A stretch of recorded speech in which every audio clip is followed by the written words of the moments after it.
Hi friends, welcome back to our channel. இன்றைக்கி நம்ம பார்க்க போகிற ரெசிபி எல்லாத்துக்கும் ரொம்ப பிடிச்ச லாவா கேக் எப்படி செய்யலான்னு பார்க்கலாம். சிம்பிளாக ஈஸியாக வீட்டில் எப்படி செய்யலான்றது தான் இந்த வீடியோவில் பார்க்க போகிறோம். 3 பொருட்கள் வச்சு நம்ம செய்ய போகிறோம்.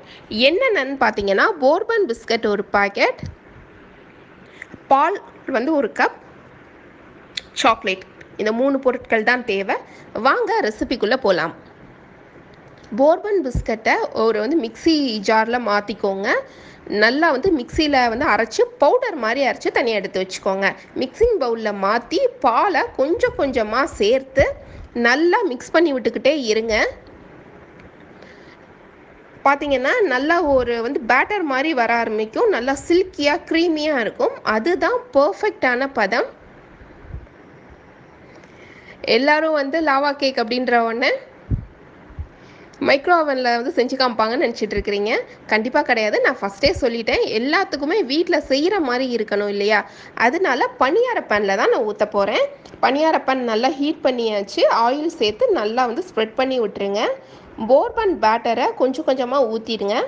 அதுக்கப்புறம் 1/2 ஸ்பூன் அளவுக்கு சாக்லேட்டை மெல்ட் பண்ணி வச்சுக்கோங்க. அதுலேருந்து ஒரு 1/2 ஸ்பூன் சேர்த்து போர்பன் பேட்டரையும் மேலே ஊற்றிடுங்க.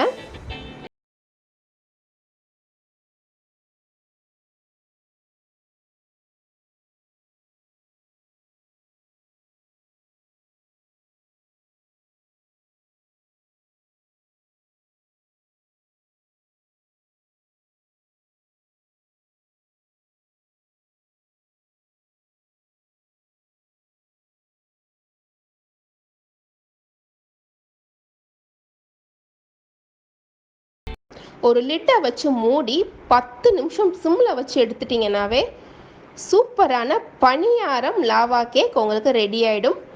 எல்லார் வீட்லேயுமே அவன் இருக்காது. ஸோ சிம்பிளாக பனியார பேனில் எப்படி செய்யலான்னு இந்த வீடியோவில் நம்ம பார்த்துருக்கோம். உங்கள் வீட்லேயும் ட்ரை பண்ணி பாருங்கள். குட்டீஸ்க்கெல்லாம் ரொம்பவே பிடிக்கும். ட்ரை பண்ணி பார்த்துட்டு எப்படி இருந்துச்சுன்னு ஃபீட்பேக் எங்களுக்கு சொல்லுங்கள். எங்கள் வீடியோஸ்லாம் பிடிச்சிருந்துச்சின்னா மறக்காமல் சப்ஸ்கிரைப் பண்ணுங்கள். Thanks for watching.